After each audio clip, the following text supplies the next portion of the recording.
Umupo siya sa gilid ng kama habang hinihintay ito na lumabas ng banyo.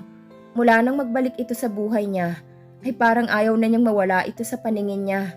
Sa takot na aalis uli ito ng walang paalam. Kung pwede nga lang na itali niya ito sa bewang niya ay ginawa niya na. Napansin niyang brown envelope na lalaglag sa sahig. Dinampot niya yun at ilang piraso ng papel ang nahulog mula roon. Dinampot niya ang mga yun at akmang ibabalik niya sa brown envelope. Nang mapansin niyang mga nakasulat doon. Nakita niyang logo ng isang kilalang ospital sa Amerika. Wala sa loob na binasa niyang mga nakasulat sa papel. Pakiramdam niya ay nanlaki ang ulo niya nang mabasa ang mga nakasulat doon. "Hoy, ano yan ha?" Tanong ni Alena na kalalabas lang ng banyo. "Nag-iimbestiga lang at baka may ibang lalaki kang itinatago rito." "At naisip mong itinago kong alleged gay na yun sa envelope na yan?" Dumako ang paningin nito sa hawak niya. Nagkibit balikat siya. Ibinalik niya ang mga papel sa loob ng brown envelope. Saka basta na lang init siya yun sa ibabaw ng drawer, kung saan nakapatong ang ilang personal na gamit nito. "Kung wala ka ng ibang gagawin, halika na. Mahaba-haba rin ang naging biyahe natin, kaya siguradong gutom ka na.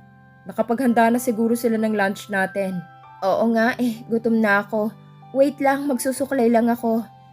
Nang humakbang ito palapit sa drawer na pinag-itsahan niya ng brown envelope, ay pasimpleng dinampot niya ang envelope at initsya yun sa kung saan. Inabot niya ang kamay nito. "Let's go. You're beautiful just as you are. So I'm pretty sure na hindi mapapansin ng mga tao ron kung nagsuklay ka man o hindi." Agad na hinanap ng mga mata ni Alena si Ronan sa loob ng malawak na pavilion, kung saan ginaganap ang party para sa reunion ng mga ito. Pumailan lang sa lahat ng sulok ng venue ang isang upbeat Mexican music na tinutugtog ng banda na nagpe-perform sa stage. Kaninang lunch sila huling nagkita ng binata. Napansin niyang parang laging malalim ang iniisip nito. Gusto sana niyang itanong kung anong iniisip nito. Ngunit ayaw naman niyang isipin nito na bago pa nga lang silang nagkakabalikan ay nakikialam na siya. Baka maalala lang nito ang naging kasalanan niya rito. At mabulilyaso pang magandang tsansa na nagkaroon siya sa piling nito. Kaya lang pagkatapos nilang maghiwalay kanina, ay hindi na uli ito nagpakita sa kanya. Hindi tuloy niya maiwasang mainggit sa magkakaparehang naroon sa party. "Solo flight?" "Oh, Edward." Inabutan siya nito ng kupita na may lamang champagne. "Naglalasing ka ba?" Tanong niya. "Hindi ah. Sinong siraulong naglalasing sa champagne?" "Ako." "Sa bagay." Inilibot nito ang paningin sa kabuuan ng pavilion. "Nice place, no? I guess patatawarin na kita sa ginawa mong pang-uuto sa akin para lang sumama rito." "Nagpauto ka lang?" "Of course not. Hinayaan lang kitang yun ang isipin nung kinukumbinsi mo kong sumama rito dahil mukhang iiyak ka na." "Oo nga." "In any case, curious din talaga akong makita ang highly praised resort na ito.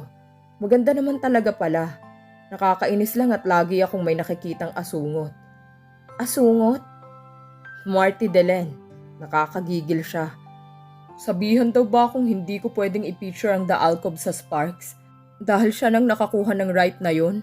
"Well, he is the owner's friend and former classmate.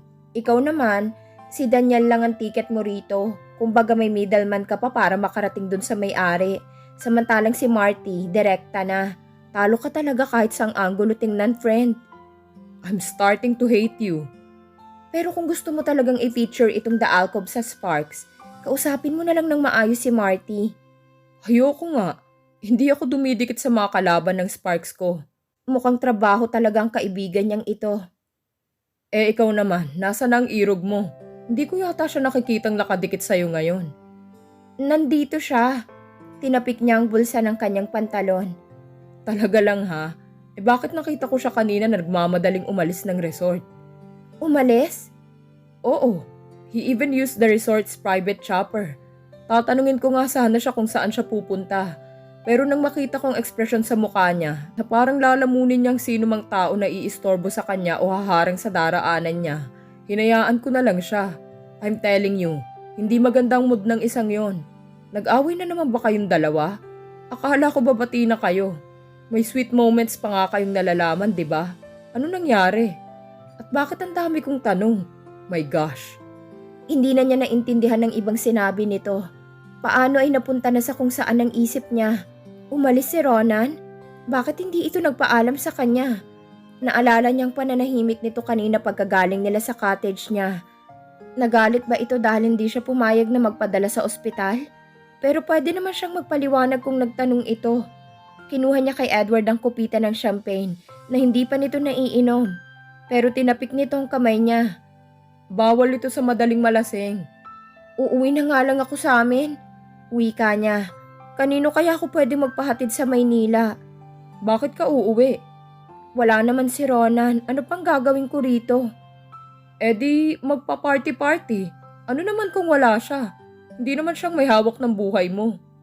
True. But he was the sole reason why she was there. Nakakainis ang lalaking yun. Bakit hindi siya nito tinanong para nakapagpaliwanag siya? Inilabas niya ang cellphone niya at sinubukang tawagan ng numero nito. Nagri-ring iyon pero walang sumasagot. Ayoko na. Tumayo siya at naghanda na sa pag-alis. Babalik na ako sa cottage ko. Huwag kang mag-alala, hindi ako basta na lang tatakas pabalik sa Maynila. Masakit na naman ang ulo ko kaya bukas na lang ako luluwas. Gusto mong ihatid kita? Sa Maynila? Gaga sa cottage mo. Sumimangot siya.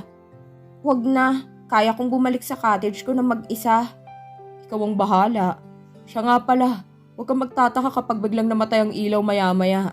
Magpa-participate daw kasi ang The Alcove sa International Celebration ng Earth Hour. Sinulya pa nitong suot na relo.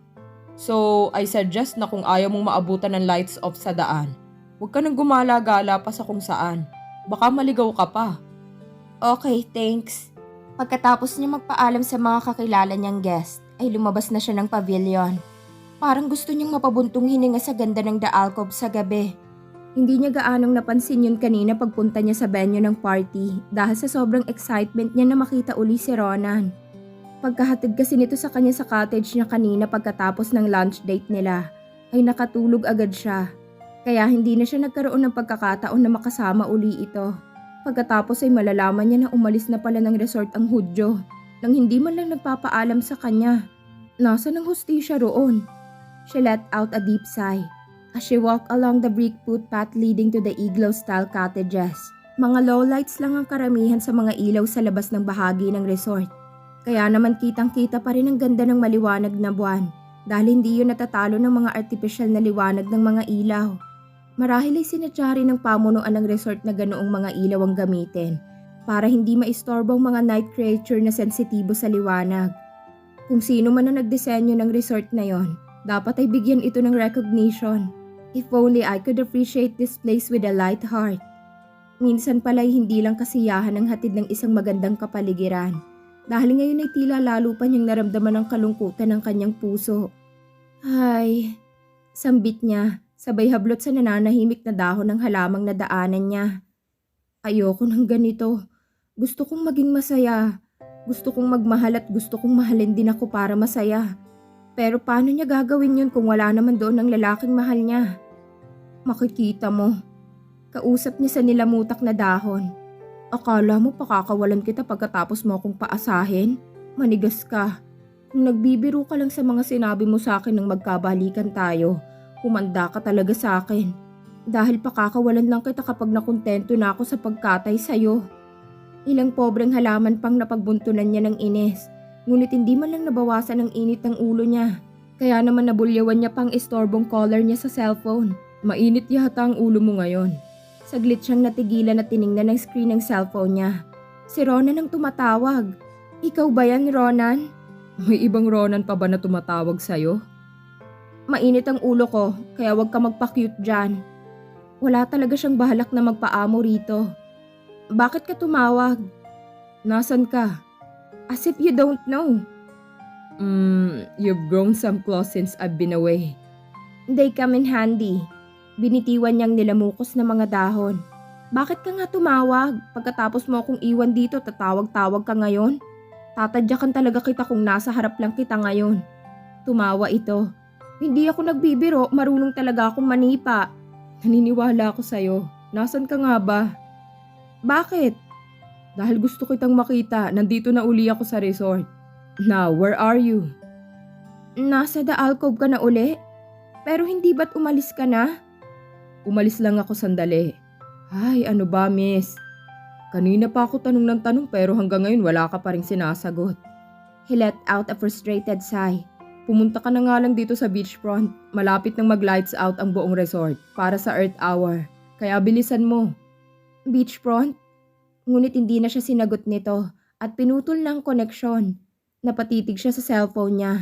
Anong sinasabi nito? Umalis lang daw ito sandali at nasa beachfront na ito ngayon? Nagmamadaling nagpunta siya sa sinabi nitong lugar na kinaroroonan nito. Pero kung kailan malapit na siya sa beachfront, ay saka biglang nagdilim ang buong paligid. Titili na sana siya para makahingi ng saklolo nang matanaw niyang malaking liwanag sa dako pa roon. Narealize niyang ilang metro na lang palang layo niya sa beachfront kaya nakahinga siya ng maluwag. Naku Ronan, masisipa talaga kita kahit mahal na mahal kita. Napahinto siya sa paglalakad nang makarating siya sa beachfront. Natutup niya ang kanyang bibig sa nakikita. Sa gitna kasi ng kadiliman ay makikita ang nakalutang na maliit na lantern sa tubig. May ilan pang nakapwesto naman sa buhanginan kung saan naroon si Ronan. Paroot parito ito na tila may hinihintay. Napansin yata nitong presensya niya dahil lumingon ito sa gawin niya. Her heart jumped the moment their eyes met. Damang-dama niya ang pagkabog ng dibdib niya habang naglalakad siya palapit dito.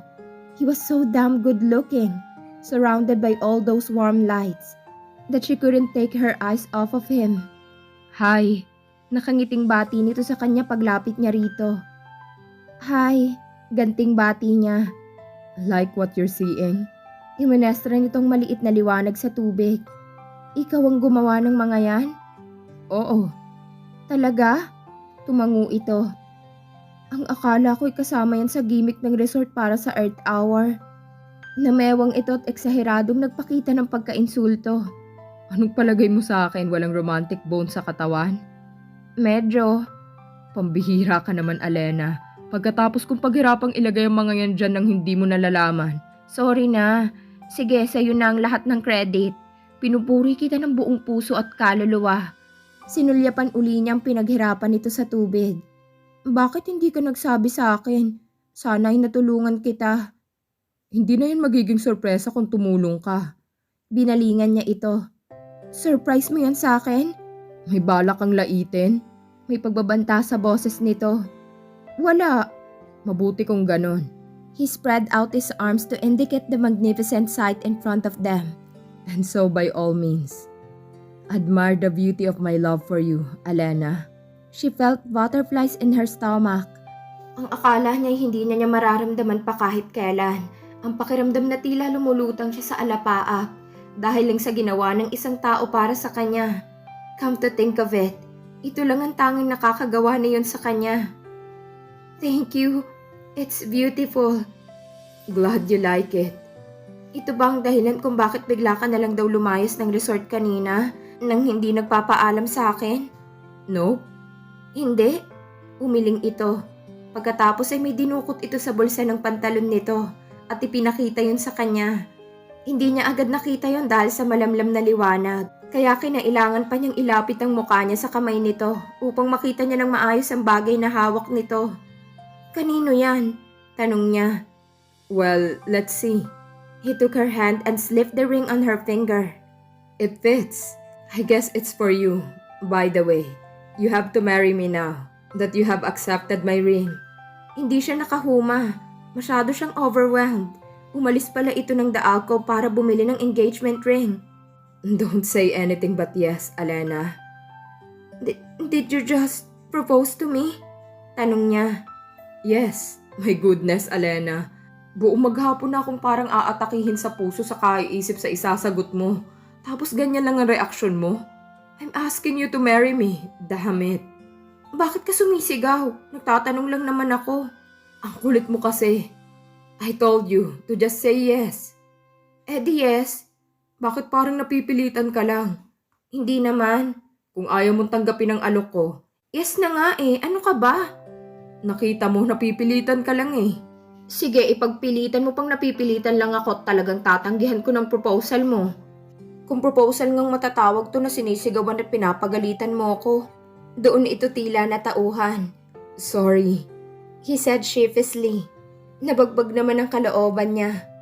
Ask me again. Wika niya. What? Ask me again. He put his hands on his hips, took a deep breath, and looked at her in the eye. I bought that ring 2 years ago. Ha? Nang araw na aalokin sana kita ng kasal, yun din ang araw na bigla ka na lang nawala. Tumikhim ito para tanggalin ang kung anumang bumara sa lalamunan nito. Kaya pasensya ka na kung nasigawan kita kanina. Di ko lang maiwasang isipin na baka bigla ka na namang mawala ngayon. I'm a nervous wreck. I know. I just don't want to lose you again. Ronan, minsan ka nang nawala sa akin. Nagalit ako sa'yo, oo. Pero mali. Dapat ay sa sarili ko ako magalit. Dahil hindi ka naman mawawala sa akin kung hindi ako pumayag. Kung hinanap kita noon at sinubukang hanapin man lang, hindi aabot ng 2 taon ang galit sa puso ko para sa babaeng mahal ko. Alam kong babalik ka sa akin kung nagsumikap lang ako noon na hanapin ka. I'm sorry. I've been such a jerk, Alena. I'm sorry I didn't realize how stupid I was when I let you go just like that. Kaya ngayong nandito ka na wala na akong balak pa na pakawalan ka pa. He took her hands in his, and with so much love in his eyes, he spoke the words she had always dreamt of hearing. I will love you for the rest of my life, so please, let me be a part of yours. Naramdaman na lang niya ang pagdaloy ng mainit na likido sa kanyang mga pisngi. Umiiyak na pala siya nang hindi niya namamalayan. Hindi na siya nakapagsalita pa at tumango na lamang. Relief flooded Ronan's face and a smile finally appeared on his lips. Nang yakapin siya nito'y noon lang niya naintindihan ng lubos ang tensyong nararamdaman nito. His whole body was trembling. Ang akala niya ay babae lang ang may kakayahang magmahal ng totoo at panghabang buhay. Ngunit si Ronan ang patunay na meron ding mga lalaki na kayang magmahal ng tapat at buong buo. She had never asked for a love that would last forever. Just someone who would be afraid to lose her. She was glad she got both.